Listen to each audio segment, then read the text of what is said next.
शीरीन को नए शहर में आए 1 साल हुआ था। घर परिवार सबसे दूर पढ़ाई के लिए यहाँ विदेश आई थी। पढ़ाई, खेलकूद हर क्षेत्र में अव्वल रही शीरीन को अच्छी यूनिवर्सिटी में दाखिला और वजीफा मिल गया था। आने से पहले उसकी खुशी का ठिकाना न था, मगर जब यहाँ आई तो घर से दूरी, विपरीत बदलाव, पहली बार एक वयस्क का जीवन और अपनी जिम्मेदारी खुद उठाना सब उसके लिए नया सा था। घर पर नियमित बात करती मगर अकेलेपन ने उसे घेर लिया था। कॉलेज में कुछ दोस्त बन गए थे और फिर उसकी मुलाकात हुई विपुल से। विपुल भी मूलतः भारतीय था मगर अपने परिवार के साथ हमेशा से दूसरे देशों में रहा और पला बड़ा था। फेस्टिवल के दौरान दोनों की मुलाकात हुई और धीरे धीरे गहरी दोस्ती में बदल गई। अधिक से अधिक समय साथ बिताने लगे और पता ही न चला कब दोस्ती प्रेम प्रसंग बन गई। फिर दोनों साथ ही कैंपस के पास एक कमरा लेकर रहने लगे थे। साथ साथ कॉलेज जाते, पढ़ाई करते और घूमते फिरते। शीरीन अब खुश रहने लगी थी उसका साथ पाकर। वीरान सी दिखने वाली जगह बेरंग ठंड में अब खूबसूरती दिखने लगी थी। अब ये शहर, ये देश उसे गैर नहीं लगता था।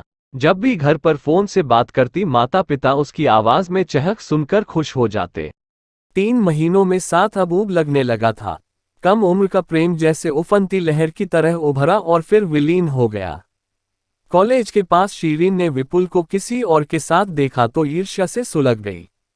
शाम को विपुल से सवाल किया तो मानो वह इंतजार में था।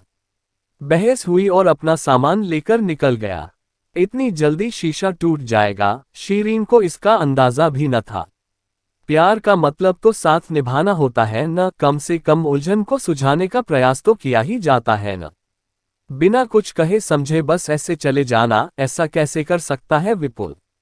कुछ दिन उसने इंतजार किया, उससे दोबारा बात करने की कोशिश भी की मगर वो तो जैसे अजनबी था। उसकी सहपाठी ने समझाया, दिल पर मत ले, ये हिंदी फिल्म नहीं है, यहाँ ऐसा होता है।